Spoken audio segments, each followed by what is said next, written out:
bekerja sama dengan atau megang kasus Peggy Setiawan Mas Vero, gimana Bang? Bang Dio. Eh, Perkaranya Peggy Setiawan ya. Perkara ini kan sudah kemana-mana ceritanya, sudah viral juga. Kemudian banyak pengacara juga sudah terlibat di dalamnya bersatu menangani perkara ini kan. Jadi udah ada 64 pengacara. Tapi di antara 64 pengacara ini tentunya ada koordinator. Ya, koordinator ini adalah yang mula-mula memegang perkara, yaitu Ibu Yanti namanya. Jadi sebenarnya perkara ini bergulir aja nih kan di media kan, tapi kemudian dia menjadi atensi, mungkin atensi polisi juga, dan atensi juga dari pengacara baik di Jakarta maupun di Indonesia, karena perkara ini begitu menarik. Nah, dari sisi lain kemanusiaan, ini ada satu hal yang membuat banyak perkara tertarik untuk terlibat di dalamnya dalam penanganan perkara ini ya. Nah, kalau saya tertarik melihat perkara ini ketika ada tersangka DPO yang ditangkap, yaitu si Peggy Setiawan. Tadinya sih biasa-biasa aja, kita pikir ini benar penangkapannya, kemudian memang benar dia pelakunya ya. Sampai pada saat press conference di mana ternyata ketika press conference mau berakhir, ternyata si tersangka ini yang ditangkap Peggy Setiawan, ternyata dia menolak mengakui sebagai pelaku. Jadi dia sampai bersumpah sampai mati pun dia menyatakan dia bukan pelakunya. Nah, ini yang kemudian menarik secara kejiwaan, artinya secara psikologis saya kemudian tertarik. Sebenarnya ini ada apa ini kan, sehingga kemudian saya juga mengeksplor lebih dalam. Jangan-jangan ini Peggy bukan pelakunya ini, gitu. Nah, dari dasar itu kemudian saya mencoba menghubungi koordinator pengacara yang di Bandung, Bu Yanti.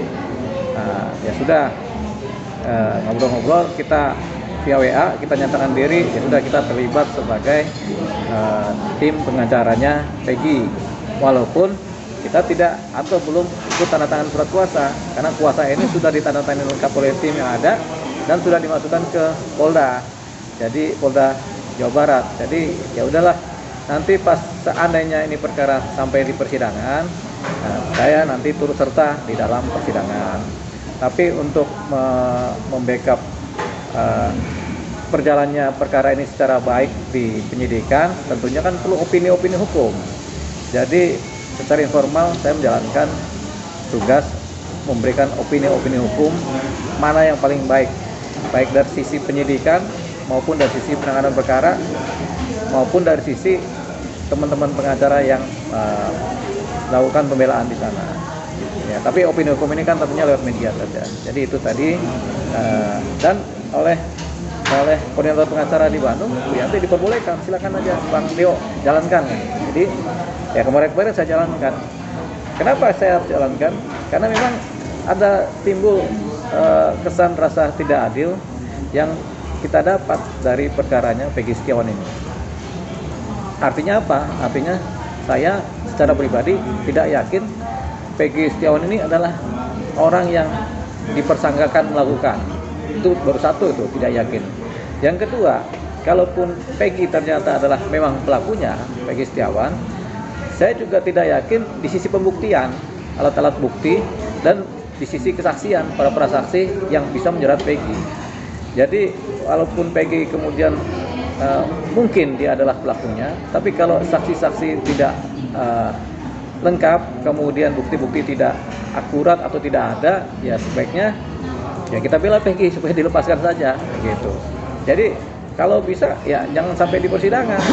Jadi kalau memang sumir sekali, jangan dipaksakan untuk masuk ke sidang. Kenapa? Karena ini akan menjadi pekerjaan berat. Penyidik pertama di tingkat kepolisian berat, menuntut juga berat jaksa. Berkas perkara kemungkinan akan bolak-balik nih. Masuk ke diserahkan ke jaksa, nanti P19 bolak-balik itu selama berapa bulan.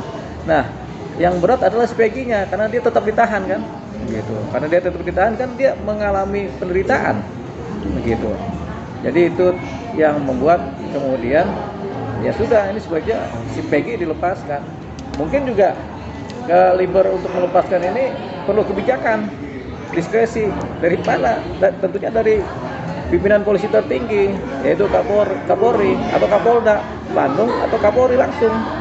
Jadi daripada kemudian perkara ini kemudian rusak ke depannya atau bebeliut kalau bahasa orang Jawa Barat, ya mendingan dilepaskan aja si PG ini. Tentunya dengan diskresi kebijakan dari pimpinan polisi. Dengan alasan apa? Karena perkara ini bahasanya adalah membuat gaduh. Ini bahasa yang paling umum ya, membuat gaduh di masyarakat atau membuat masyarakat mengalami kegaduhan secara sosial kan, friksi, konflik secara sosial dan mempengaruhi sisi sosiologis masyarakat.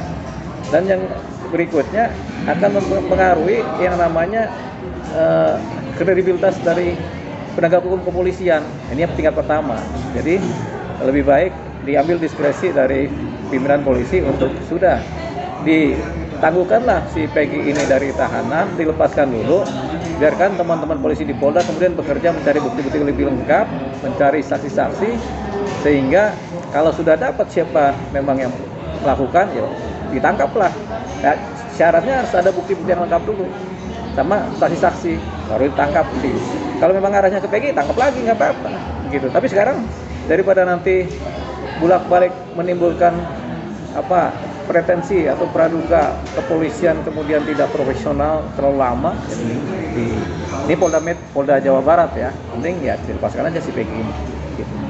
Bang, artinya Polda Jawa Barat sendiri melakukan blunder nggak sih Bang terkait penangkapan Peggy yang minim bukti dan tidak ada mengarah ke Peggy sendiri Bang untuk tersangkanya Bang? Ya, apakah teman-teman penyidik Polda Jawa Barat melakukan blunder dalam penangkapan Peggy?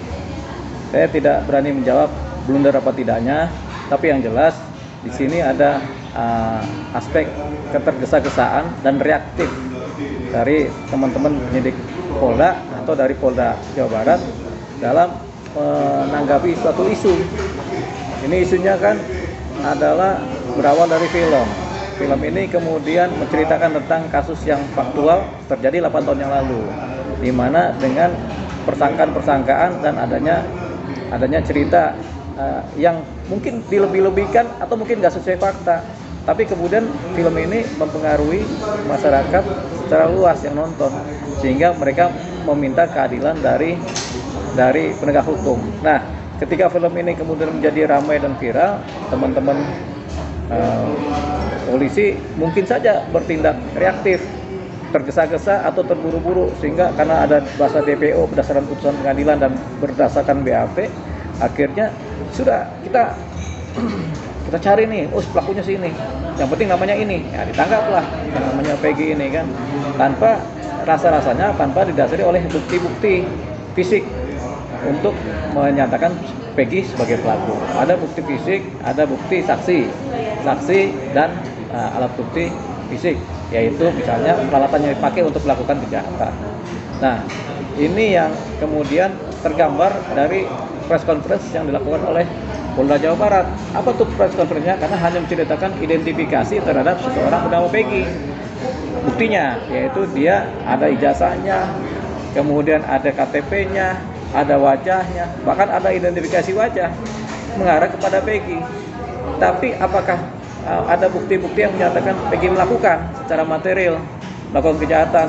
Misalnya CCTV dia melakukan pemukulan yang dilihat CCTV, atau ada kemudian pisau yang dipakai untuk menusuk, atau batu yang dipakai untuk melempar, atau ada kayu yang dipakai untuk memukul. Bukti-bukti ini penting karena bukti ini adalah alat bukti yang konkret. Nah, dalam press conference di Polda itu tidak ada alat bukti itu. Bahkan cerita tentang visum atau cerita tentang otopsi pun tidak ada disampaikan. Jadi bukti-buktinya lemah dan sumir. Ada bukti kesaksian, tapi pengacara korban menyatakan dari 7 atau 5 saksi, cuma 1 saksi yang menyatakan Peggy diduga adalah pelakunya. Hukum bilang satu saksi bukan saksi, jadi nggak bisa dipakai sebagai kesaksian, gitu ya. Jadi itu persoalannya. Nah, kenapa Peggy ditangkap dan ditahan? Ya, kita juga nggak tahu. Ini mungkin reaktif saja. Tapi ini menimbulkan dampak.